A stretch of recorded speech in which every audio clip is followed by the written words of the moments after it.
Hello again, everyone. Visually, we probably look good. My apologies, or no worse than usual, right, Paul?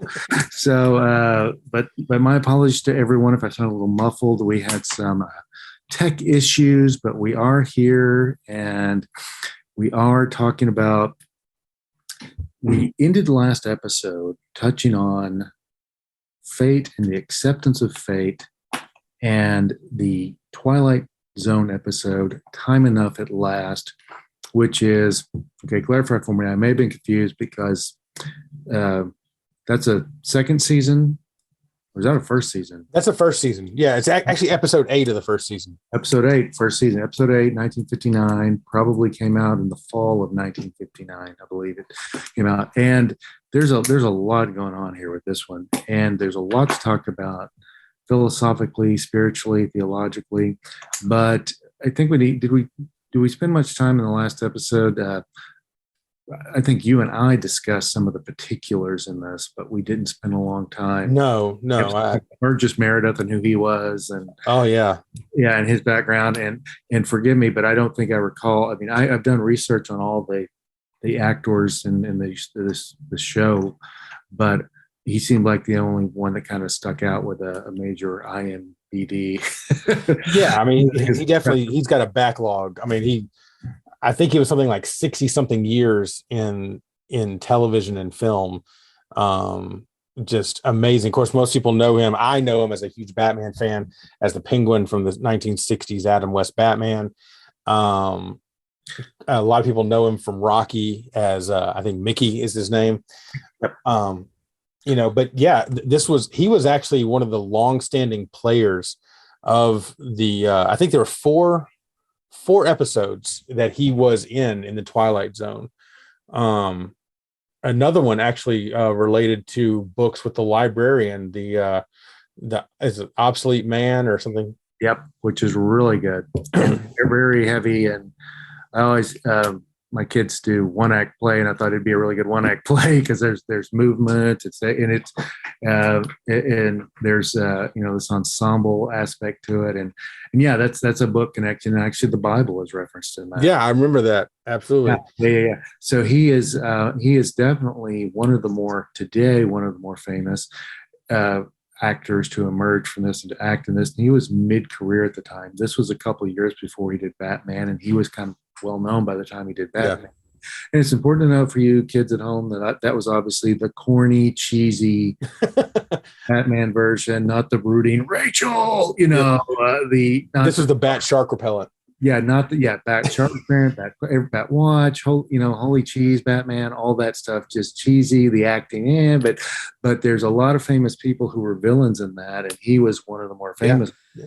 And he was Romero, Frank Gershon, right? Frank Gershon and Cesar Romero and Julie Newmar, Scatwell. It was a staple of mine. Like you said, it came out. It lasted for 3 seasons, and the last one with Batgirl was added. And but I watched it. It was a rerun staple in the 70s, and kids, would babysit kids, and usually 2 up. Each plot had 2 episodes to it, and so yeah, he was big in that. And then in the 70s, yes, he was Mickey. In the Rocky movies, and the famous issue with he makes it to spoiler alerts, folks, but this is from 1983. He dies in Rocky 3. Yep. And he's the whole time it's like Mickey is Irish, right? Mm-hmm. Mickey, and not that I'm Irish too, so I guess like I said, not that you have to be Irish, but it's clear that he's Irish, and then when he dies, he has a Jewish funeral. And I go, okay, so Mickey was Jewish the whole time. So I have continuity's hard. Yes, it is. I have, and especially when Stallone's writing. But I have Irish blood in my family. I have Jewish blood in my family. So it's just kind of a funny thing. But yeah, he was a big part of that. He was his trainer. So he was Rocky's trainer, and he was in the 90s. He was in a Grumpy Old Men.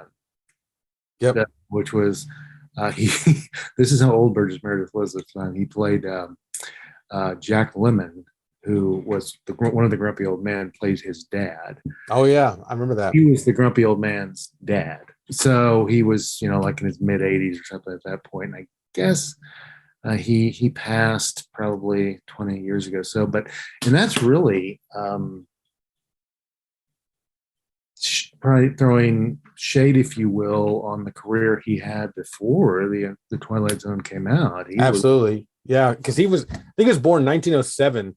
Right. And so, I mean, when this came out in the late 50s, I mean, he was early 40s, maybe late 30s, early 40s. I mean, he was 1907. He might have been 52, right? If it came out, am I right? You said 1907. So he would have been. Yeah, wow.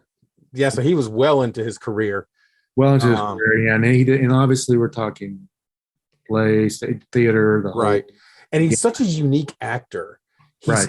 What's really interesting about the character, and we're kind of getting into it a little bit now, but the character of Henry Bemis that he plays, he's so emotive as a character, and he's got these really unique quirks that really not only sell the character of this kind of bookish, downtrodden, very trampled on individual in some ways, but he just his quirks, his speech, every aspect of it. And then those glasses, the signature Henry Bemis. I mean, these things can pick up, newsprint on the moon. They're just so. All right, I keep trying to figure out if I can find the time. So, okay, yes, they are massive. They are yay thick. Yeah. And you're like, how can he see that? Yeah. Well, and I think that Burgess Meredith, like, he doesn't wear glasses, but he kept them on the whole time, which is so impressive. And so Henry is married. Yep. And from what we can tell, there's of course, again, this is Burgess's. And you never know what age these characters are supposed to be, but we can assume that they're a middle-aged couple. And so if they had kids, they're no longer at home and it's just he and his wife. And they don't get along well. And there is no love lost there. In his life, he's just the put upon character, right? He just has to deal with everyone's. And you kind of see that throughout the episode. You remember some scenes where it's not just his wife that kind of throws, like his job is a thankless job as a clerk. Is that? Yeah. So like one of the things I was thinking of is the scene where he's a bank teller. He's at the bank and this woman is there. He's giving her cash back, but in the process of giving her cash back, which, I mean, let's be honest, we could talk a lot about Henry as a character and his own. I mean, the man passes from I'm a book fan into quite literally I'm a bookophile. Like I am literally just addicted. And there's this weird. I mean, he just can't let it go. But yeah, the scene where he's handing the woman back her change while he's reading David Copperfield in his lap, and he starts giggling about some scene in David Copperfield and forgets to give the lady back the right change. And of course, she's upset. He's just, well, okay, whatever. And his boss comes over and he begins talking to his boss who has just caught him in this bank transaction. He begins talking to his boss and asking him, have you ever read this book? I mean, holding up this book. And of course, the boss is quite upset and basically takes him up to his office and just kind of reams him out.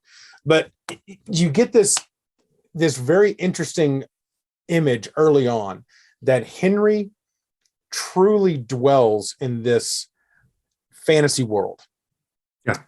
And this is really, I think, one of the key elements of this story is this tension between escape and reality, or escapism and reality.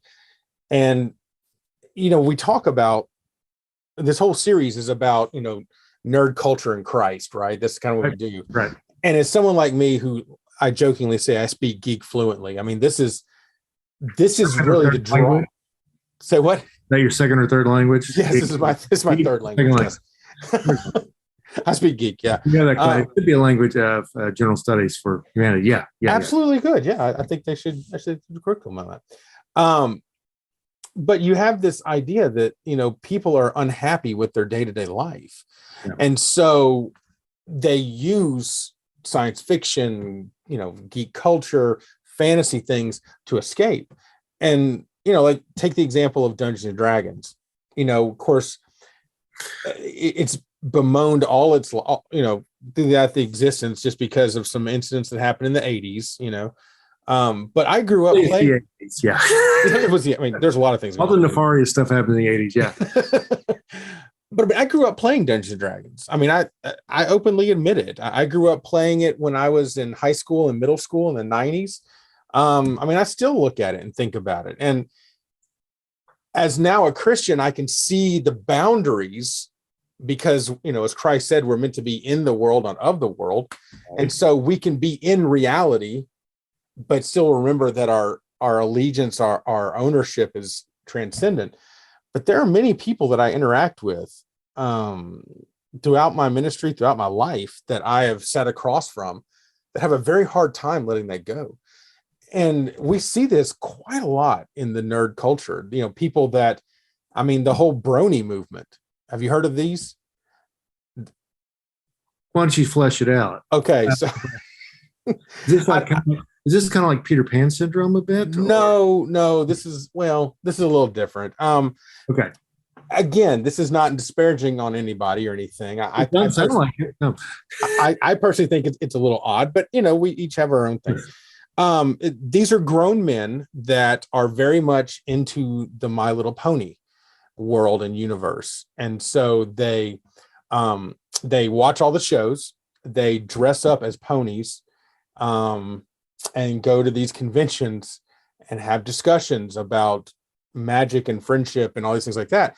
And I've talked to people that are into this world. I actually knew one, and his answer for, well, it's just a great world. It doesn't have the same pain and heartache that our world has.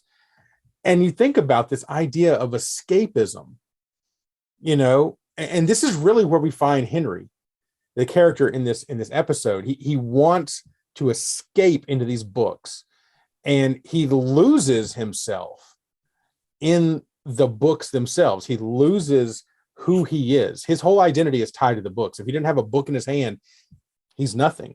And so when he's talking about David Copperfield, or when his wife, there's a great scene where his wife is there at home and she's telling him, get ready, change your clothes. We're going to go play cards with this other family. And he doesn't want to.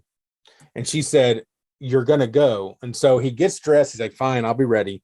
He takes a book and tries to sneak in his pocket. And of course she catches him. She walks in, sees it. She pulls it out and says, here, why don't you read some to me? It's a book of poetry.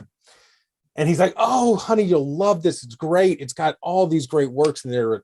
Robert Frost and Carl Sandburg and Percy and all these other kind of people.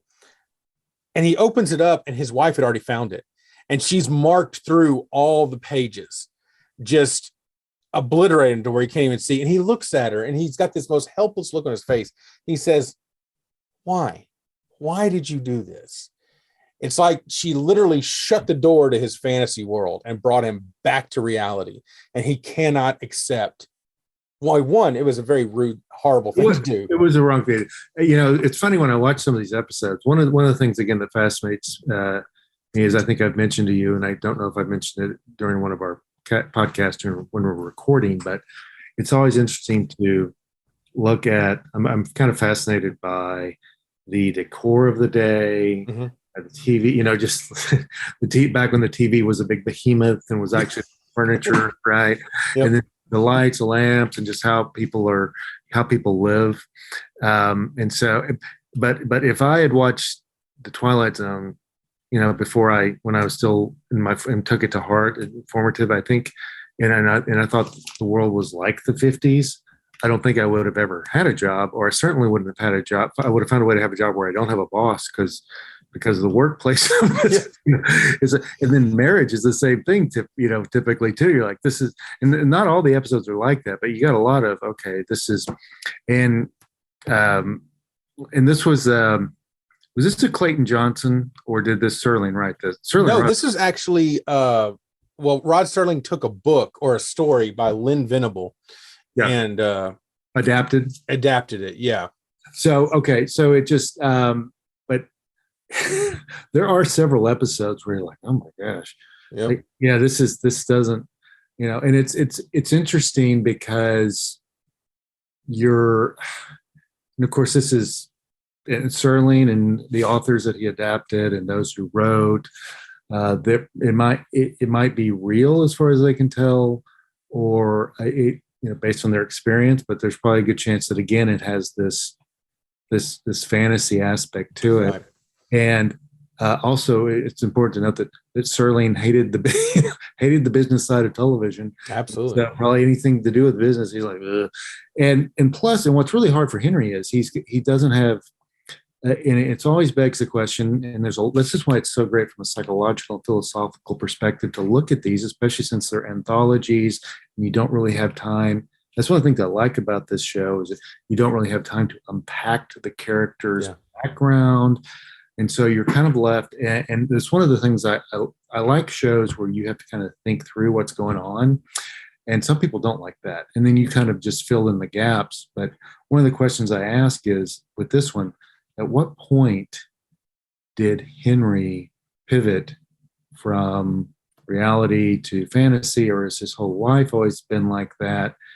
And you make some assumptions too, though, because since he's an avid reader, you assume, well, he's a learned guy, he's an intelligent guy. And I don't want to, if anyone out there works for a bank, and if that's still a job, bank teller, it is. I've seen some, but that's obviously low on the banking totem pole, and Henry is not a young person, and so he has that, and that's a huge aspect of anyone's life, right? And so their professional experience, and so there's probably this, it's kind of I kind of have this cause and effect question. Did his reliance upon fantasy and his inability to get real kind of leave him with that life, or did that life drive it? And you can also couple his marriage with that too. Yeah. So those are, just kind of questions that we can't really answer. Unless maybe a little deep research might lead to that and what Serling had in mind, or, and obviously the author, but those are just kind of the questions. Yeah. Well, I definitely think that we can look at the situation that unfolds and kind of get a good idea. I genuinely think that given his reactions, and we're jumping ahead a little bit, but given his reactions to his predicament, it's almost like his whole world is a fantasy. And he has these moments of, kind of like we talked about in the last episode, these moments of reality that anchor him to reality. It seems like Henry would be complacent to let those tethers go. He is forced to hold these anchors, like he's forced to have a job simply because of sheer necessity, right? He's forced into this marriage that now, for whatever reason, it is dissolved emotionally, and he can't rid himself of it. He's forced to do these things that take up the precious time that pull him out of the fantasy that he wants so dearly. And so I generally think that his whole world, whether he was before or not, and I think you bring that up, it's interesting. You're right. He's obviously very learned. I mean, he's spouting T.S. Eliot, Yeats. I mean, all these, famous writers. What I find also interesting is all the writers he mentions, and I guess it's just the time period, but all the writers he's mentioning are all these Victorian kind of romantic writers. In that romantic resurgence coming out of the Enlightenment era, moving into postmodernity, these ones that truly are, almost that, like I think of Edward Arlington Robinson with like Men of Cheevy, this idea of wanting to just draw back to that chivalrous moment. Yeah. Yeah. And I think there's probably, given his druthers, I think Henry, one of the real themes, as I mentioned in it, when we first started talking about this series, was this the encroaching urban reality of this time, and how how, all of us have during our maturation, this development from that childlike state. And we talked about this last episode, how in this childlike state where everything's new, like with Martin and Walking Distance, everything's new when you're a child. Sometimes you experience something for the first time, and there's that magic to it because you don't have this foundation or this set memory, right? You don't have this basis to work off of, and there's some beauty to that, right? And so we all have that. But if we're in our era, in our time, most people in the digital age have gone from, as I mentioned, suburb to suburb. You may be closer to a city, you may be further away, but the setting of your existence is fairly consistent, right? And you kind of make this you grew up in fairly, what might be considered fairly isolated setting, and you may not have really pivoted from that as you grew up. Whereas a lot of people during this time, there was this disorienting. I was in this rural setting with all these, I didn't know as many people, I wasn't around as many people, but the people I knew, I really knew very deeply. And there was this, in the world, yes, the world has changed for us because there wasn't, as late as 30 years ago, there wasn't the mass. We weren't doing like what we're doing now. We weren't right. Putting it online, right? And what was online? What's the internet? I mean, it's been around forever, but it's not, as 5% of the population actually had the internet. Yeah. So that's different, but they have a spatial difference, right? And so their lives could have truly been, Henry, like you said, Burgess Meredith, born in 1907. We can assume that Henry was maybe kind of born around the same time. And so his experience as a child, maybe even as a young adult, was radically different from what he's experiencing now. And he probably wasn't able to mentally catch up to that. So I think it's part of it. But there's that sense of fantasy, like it's like this was, I don't. And he's in this urban setting, and for a lot of people, they just weren't able to. We see this at least in the Twilight Zone, but probably also in some sociological studies, just weren't able to get with that program and to understand that. Yeah, and I think you brought up something that I think is really important to our discussion: this idea of isolation. Mm-hmm. What's really interesting is how isolation plays itself out in the story, especially with Henry. Obviously reading generally is an isolated incident. It's a singular activity. Personal experience. Yes, a personal experience. And so he kept seeking isolation. He kept trying to find these times when he could just kind of steal away and have that moment. Right. Now in the story, and I'm going to kind of keep going through the narrative a little bit. Yeah, because we kind of got to get to the big the literal big bang. Yeah. So there's a scene where he's in he's having his lunch, and his boss had already kind of called him out for this, but he takes his lunches in the bank vault, and he goes down there and he reads. And so he's in there. He sneaks down to the downstairs bank vault. He shuts the door. He has his little sack lunch. And it does seem like an odd thing to do. Yeah. Right. That does very seem much. Yeah, and that you would sneak down to the bank vault and just close it off. But is there some symbolism in that? Absolutely. It's just this is his world, right? This is my shelter. And this is interesting. As I'm thinking about this, I think there are some parallels. Of course, I'm a big Batman fan. There's some parallels in the ideas of, Bruce Wayne and Batman. And, Sure. Where does the line between escape and reality truly come? Is Bruce Wayne the face and Batman is the mask, or is Batman the identity and Bruce Wayne is the mask? And, you have this idea of retreating into yourself, into the Batcave. Right. This is kind of my world that I control. But nobody else knows about. Yeah, absolutely. Other than the butler. Yeah. And then of course he lets in everybody else over the course of the movies. Well, it just attractive women that he wants to go out with. Yeah, absolutely.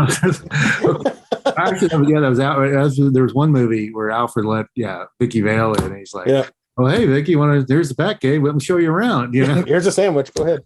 Yeah, and that's part of have a sandwich, but that's part of. I mean that since Batman is alone. Yes. Even something as tried as the Batman Lego movie focuses on that aspect. Yeah. And that is it intentional or is it unintentional? You know? Well, and this aloneness when you're surrounded by people, right. That's, I think, really the definition of isolation that we're pulling with. Yeah. You know, Henry, he's married, so he has someone there at home. He's surrounded by people at a bank, which I think is really the creative idea behind putting him as a bank teller. Yeah. You know, it's just kind of this menial job where he's surrounded by people. You know, it's not like he's Laverne and Shirley watching bottles go by. He's having to interact with people. For our younger viewers, Laverne and Shirley was we can just go and say like it was the mediocre offshoot of Happy Days, which wasn't that great. Yeah, but it was it's like a carbon copy of a carbon copy. Yeah, it's like two working girl who were young. I guess they're in their 20s. Yeah. Who were living in the hot metropolis of Milwaukee. Yes, the beer factory. Yeah. And so so we need to clear that. I got to realize my references don't always. We're not going to be doing a Laverne and Shirley. That's not geek culture. That's a little different. I don't even know what to call that. Go ahead.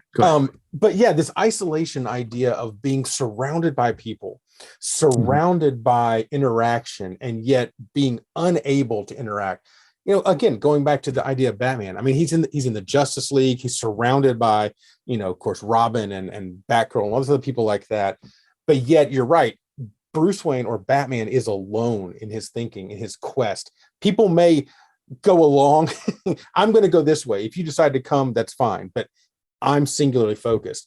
And that seems to be kind of the idea we have here with Henry. He's singularly focused on wanting to just escape into his world. And everything else is peripheral. So we go back to the bank vault. Here we go. In his own little world, bank vault. He locked it. Yeah. Well, he doesn't. I guess he just pulls it. Well, how does he lock it and get out? TV magic. I guess he does get out. Well, okay. Wait. Now, keep telling. I tell you what. Let's work through this. Okay. Yeah. And then I'll try to give you an answer. Okay. So he finishes his book, and then he picks up the newspaper. And what's really interesting is, I noticed this. The newspaper title is clearly visible throughout the episode. So you kind of see what's happening. And on the cover of the newspaper in big bold print, it says new H-bomb can basically just decimate everything. And so you have this idea of this looming destruction through an atomic bomb. And while he's in there, he's reading this. He kind of actually makes this really kind of subtle, blows it off almost like, like, why do I care? And then all of a sudden, of course, the inevitable happens. The whole place starts shaking. He's rattling around inside the vault, and he gets knocked unconscious. And when he wakes up, we see the first example, the first foreshadowing of what life is like without his glasses. And his glasses were knocked off. He ultimately puts them back on, and when he fumbles himself out of the vault, which I still don't understand how he did, he puts his glasses back on, and you see this blasted landscape. Everything. I'm going to go with the theory. I'm going to go to the theory that the blast unlocked it. You think?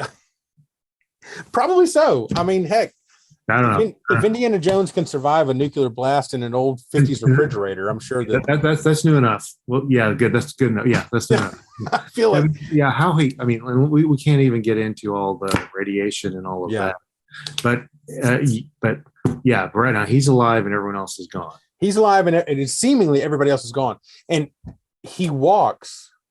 It shows him stumbling out and walking. Of course, he goes to see his boss. It's interesting. He goes in backwards order through the people that the story introduces him to, kind of that tormented him. So the first person you see that torments him is his boss, then his wife. He first goes back to his boss in the upstairs, and he realizes he hears a voice, and he thinks it's his boss talking, but he looks down and it's actually a tape recorder that his boss had been recording for some awards banquet or something. Yeah. And so then he sees the dead hand holding it. So he knows, okay, he's dead. And then he starts walking through the town, and he even comes to his old house. Yep. And of course, Sterling is doing the voiceover, talking about this man who's walking through his house, through town, trying to find something. His house is gone, so therefore his wife is gone, and he's alone. And he stumbles upon at some point an old store. And so you see him sitting down with like a candlelit dinner, and he's like, I got all the food I could ever want. I got more food to last me in the rest of my life. And you see him falling asleep, smoking a cigarette, just kind of having this almost like bachelor life all over again. And he wakes up the next day, and it starts hitting him. It's like, wow, I truly am alone. This is not a fantasy. At first, you kind of get this idea. He almost kind of plays it off, but snidely. Like, I got plenty of food. I can sit here. I'm alone. This is what I've been wanting, this solitude. And then he wakes up the next day, and he even says, is this what life is? Just eating and smoking cigarettes and sleeping on an old busted couch. And that's when he starts walking again, and he comes across a sporting goods store. And when he's at the sporting goods store, he happens to knock over a display case, and in it is a revolver. And he sits down, and he said, if it wasn't for just the loneliness, if there wasn't, and of course, Burgess Meredith just drives it home so well. Oh, yeah. He said, if it wasn't for just the loneliness, if there is just something to do. And he picks up the revolver, and he says, well, I'm assuming I'll be forgiven this time. Just, they understand, or, I would be understood. Yeah. And so he's going to pull the trigger, of course, commit suicide, which I want to come back to that moment also. Yeah. But then he looks over, and he just happens to see the library, the ruined library. And before we get there, I kind of want to talk about this idea of him wanting to escape the escape. And this is really, I think, where we find escapism as an ideology where it goes bankrupt. Because you have to have this understanding that fantasy is one thing and reality is the world you live in. You visit fantasy, but live in the real world. Right. For Henry, I don't think that was the case. I think he lived in fantasy and just was forced to visit real life. There are some folks who believe, and some psychologists, that hold this idea that a little fantasy is not bad. Yeah. As long as it's, again, not the driving force. You don't absolutely in that, and you see that as a replacement. Right. Before realities, but that's clearly not the case with Henry. No, I don't think it is, and I think that when nature abhors a vacuum, that's an old saying, and I think that with the vacuum of the fantasy, when he had that stark realization, reality came crashing in, and that's when he realized, I can't take this. And what's interesting is during the pandemic. Of course, I've told the viewers, and I'm a student minister in St. Louis. And so I interact with a lot of students, a lot of times, both high school and college. And one of the things we've seen in the course of student ministry, especially, is how students had such a hard time during the pandemic. Young people, teenagers in kind of freshly into college, had such a hard time. We saw depression and anxiety rise dramatically during the pandemic. And some people would attribute that to just the fact it's a pandemic. But what's really interesting is if you look at it, think about this generation. Their whole world is virtual. There's so many virtual interactions. friends are virtual gaming, virtual relationships, everything is virtual, but they still have this tether to reality. Well, during the pandemic, when we all got locked down, everything went virtual. Now, for us that are outside of the age of, right. Like you said, I still remember before the internet came out, we still had hey, be home before those street lights come on. You still had these groundings in reality. Get out and go see the world, see nature. And yeah, absolutely. You experienced, it wasn't so virtual. Right. But for this generation, their whole world is virtual. So when they lost that tether to reality and reality came crashing in, that isolation set back in, we saw an almost this Bemis effect kind of come back in. And I think that's why students, especially young people whose whole world was online, that still had that anchor to reality, when that anchor was gone, they had a hard time adjusting and dealing with it. And that's what we see, I think, with Henry, is once he realized that he could not escape the fantasy, he realized it was too far. And that was the reality that he could not handle. I no longer, my reality and my fantasy have crashed into each other. Have you ever wanted something so badly that when it happens and it doesn't, and other people get hurt or whatever, that you feel like, I'm wondering if he felt a sense of guilt. Maybe so. Like he had a role in forcing this, if that's that, because, he willed it into existence, because it seems very far-fetched, obviously, in Twilight Zone, that something like that would happen. So he may just have trouble. And it seems odd that he would so immediately, of course, part of the reason is the show only runs 22 minutes, but that he would so quickly dive into despair after essentially getting what he wanted. Yeah. But I think Serling is trying to hammer home. And again, I haven't read the short story and don't haven't either. Aligned it. And that's one of the things I'd love to do, is read some of the source material. Yeah. How quickly he goes from this is empty and vacuous, from this is what I wanted to this is empty and vacuous, and I'm just going to take my own life. That seems like a quick jump, but again, they only had so much time to get there. Yeah. And I think a lot of it is time constraints, like you said. Right. I think it seems like, and again, he's a fictional character, so we can only speculate, but it seems like there would be some transitional period. Right. But at some point, and it's so funny, his wording, if there was only something to do, yep, that to me just makes me think it's this, he needs the escape. He cannot escape where he is. And so because of that. Right. If he had something to do, that would complete that would bring the fantasy full circle. Absolutely. And so that's when the story gives him that. And this is really where we find the true genius of this story. So back to where we were, he's about to commit suicide. He's got the pistol in his hand, and he looks over and sees the library. Right. And at this point, the library is, of course, destitute. It's destroyed, but strewn around. Interestingly enough, apparently couches can survive nuclear blasts as well as books. I think it depends on, is this Barker Lounger? Those are usually pretty nuclear. Those are pretty solid. And it definitely wasn't IKEA furniture. No. It has to be leather, right? So yeah, there is. It's just interesting to. I guess you have to do something to get the story right. But, yeah. So go ahead. Yeah.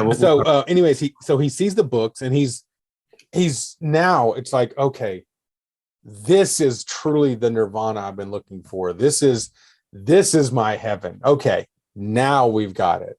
And of course, this is where he quotes the line that's the title of the show. There's now time enough at last to enjoy. And he collects the books, and the next scene you see him, he stacked up all the books on the stairs, and he's going through and naming them. Well, this is this month, and this is next month, and this is, he's planning everything out, and he's just got everything, and he's finally content, or at least you think he is. And he sees one last book. And this I think is so telling. Talk about the human condition, right? You're given everything you wanted. But you need a little bit more. You just got to have that little bit more. There's one more book. Let me go lean over and get this one book. And when he does, he slips from his little kind of perch. It jostles him and he drops his glasses, the probably most fragile glasses in all of history. Yeah. Down from like 2 feet and shattered. With no backup. Yeah. which again, it's so telling of the character. Yeah. I don't need backups because that's reality. It's reality. You know, they also could have gotten blown up during the that's true. the blast. But we'll go with that consistency. That is like, why would I need it? You know, why would I need backups? And so, and who knows how long he's had that pair too? Yeah. You know? Who knows? And so here he is now, and of course he picks up, and then of course Burgess Meredith gives that great, famous line. In fact, it's actually been parodied numerous times throughout pop culture. That's not fair. Well, that's not fair at all. This interesting, I mean, and what a great moment for the character of Henry. It's like he's thinking, wait a minute, this is everything I've wanted. This is great. This is my moment. No, I can't get it. Yeah. And it's like, well, that's not fair. He broke his glasses. He can't see a thing without his glasses. And so you're left with this man with this resigned fate of, you got everything you wanted, you pushed it too far, and now you're stuck. Well, it's super spiritual, isn't it? I mean, that's what the Bible is all. Oh, absolutely. What you want and and I was reading like in a devotional how God will take things away, God will take people away from our lives that we wanted in our lives. Yeah. And we just don't understand in the instant why that is the case. And we don't begin to realize it until sometimes I may not realize it for the rest of life, but there's a reason that we cannot say. And that's partially where, of course, I don't know what Henry's going to do now. He's in an apocalyptic, dystopian world with no, and he can't see where he's going. But there's, I think Sarlene and the authors, and maybe even several authors of the Bible would say, well, actually, it is kind of fair. Yeah. Well, and I think that's probably the irony of that ending. That is the irony, and that's a great word, irony, because, and this is where I kind of want to bring this whole fate aspect in. It's amazing how quickly the irony slices through the story, and what Henry thought was heaven ultimately became truly his hell. Surrounded by books, everything you wanted, and I'm sorry, I'm doing a little research, so keep talking. Yeah. So not being able to read now, having everything you want, but can't be able to read. And not only that, but he can't even navigate. I mean, he really, the camera shows how blind he truly is. So he can't even get back to the gun to enact what he wanted to the first time. Yep. So now he's truly stuck. And you see this man with that great line, that's not fair, just have to resign himself to this hellish fate. It's interesting. The Twilight Zone gives us, it really plays fast and loose with how we should address fate in the stories. There are times when it shows us the irony of the fate, like one of the ones we'll talk about, I know further down the line, but Terror at 20,000 feet. Right. This idea that, they think that William Shatner's crazy the whole time, until the very last thing you see is the irony of, nope, there's actually damage to the airplane engine that he saw. And so many different things. One of the great episodes that I know he mentioned, I want to kind of bring this idea into, is the one of the hitchhiker. Yeah. Called The Hitchhiker. And also, before we get, and I know we've been going for a while, so we can spend a few minutes on The Hitchhiker, but three things I want to throw out there. When we think of five, like if you had to name five Twilight Zone episodes that have cultural relevance and that have been co-opted by other cultural, whose artifacts have been co-opted by, future, this is one of the top five, right? Oh, definitely. People talk about the Twilight Zone, they go, oh, what about that? And maybe they've never seen it, but they go, I want the one where the guy dropped, he's got all the books in the world, but he drops. This is one of those episodes. Yep. 120,000 feet is the other one. There is, so those are the pretty famous. There's also one that is very similar to this, but has a different spin on it. A kind of stopwatch. I can't remember if I sent you that list. I can't remember if I put it in the list, but it's the famous, the guy has the stopwatch and he can, when he clicks, freeze time, freezes everyone except him. And he's just kind of walking around. And that's where I first realized, and we can maybe come back to this one. By the way, the guy was named Richard, the actor was Richard Erdman. Did you watch Community ever? Yeah. This was Leonard. Oh, wow. Leonard in this episode is it's the final season, 1963, and it's probably one of the better ones of the fifth season, one of the more memorable ones of the fifth season, where he can he's kind of this blowhard, nobody likes him in the office, and he still has a job. He has a better job than Henry does, but he gets to stop, but he's always at the bar yakking about stuff, but not in a angry way. He just won't shut up. Yeah. So he just clicks this stopwatch. When he does it, everybody stops and he freezes. Everyone freezes, and it's such an early, and it's one of those where you realize, okay, I've seen that's been done before, right? Where you're like, oh, wait a minute. Yeah, it was done by something that came out like 30 years after the Twilight Zone. And this was the first time it's been recorded, on recorded television. And the reason it's so new is because when he stops everyone and he clicks, and then when he clicks the stopwatch, it starts working again, and time starts back up, and everybody starts moving around. And you go, man, can y'all believe that happened? Or what are you talking about? So it was such a new trope, he didn't realize that. Yeah. Oh, they froze. But he drops the stopwatch and it breaks. And now he's stuck. Now he's stuck. Like he in the last scene, he's well, I don't want to give too much away because we may talk about it again. But that's a great one.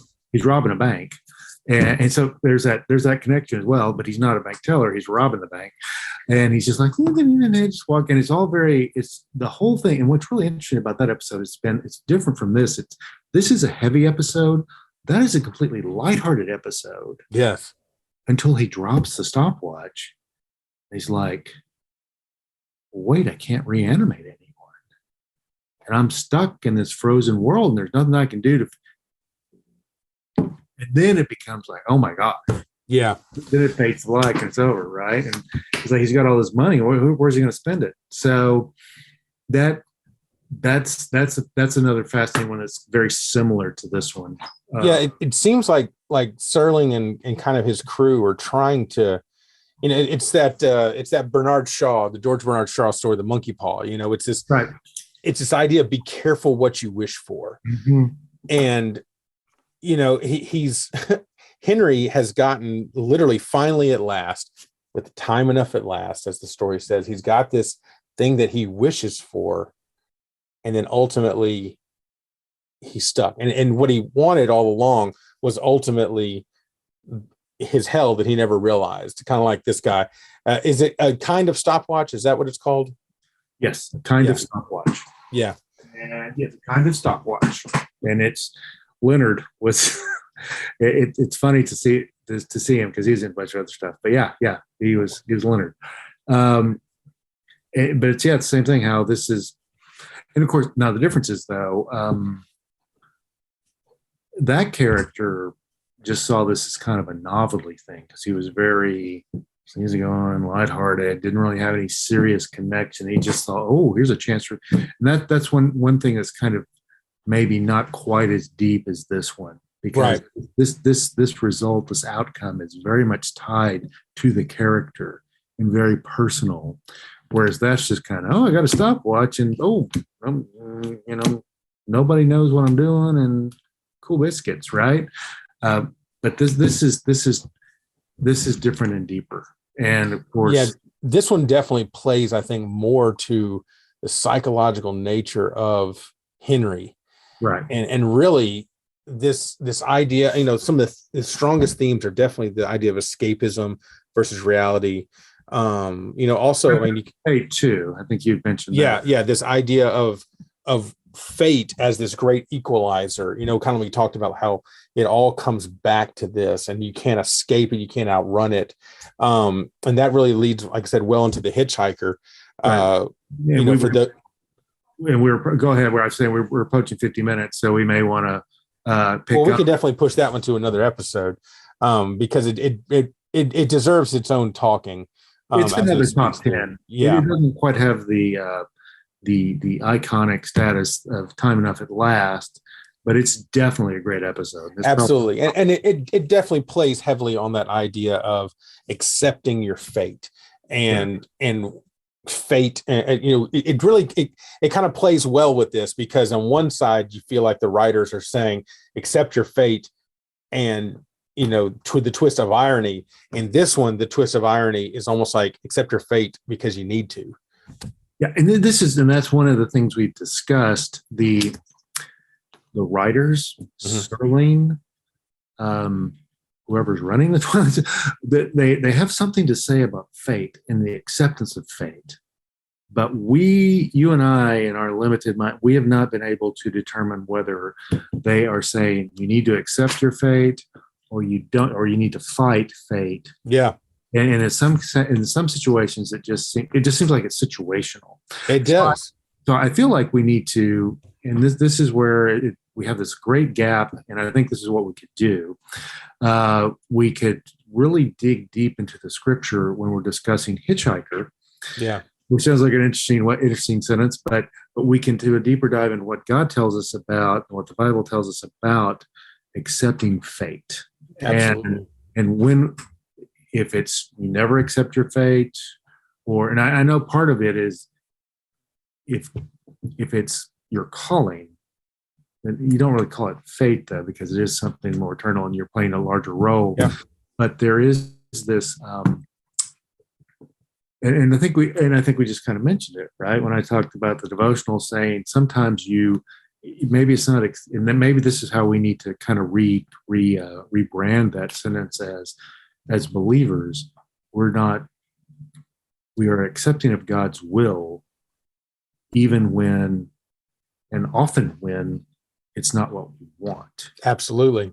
And so I think that's kind of that needs to be our jumping off point for the next episode in Hitchhiker. Yeah, I think it's great. All right. Good stuff. Great. Any other closing thoughts on this one before we transition to the Hitchhiker and talk about God's calling and what some people might call fate, and what some of us might call God's calling in our lives? Anything? Make sure you have backup glasses. Make sure, just with contacts. I have contacts. I guess you don't have contacts. You just I have glasses. Yeah. Yeah. No. I've lived without backup contacts before, which is very dangerous. In fact, I've just refilled mine, so that's kind of scary. And kids always have a backup plan. Always have a backup, and it'd be smart to have, if you can, have a contacts and the glasses. Yeah, we'll talk about that more.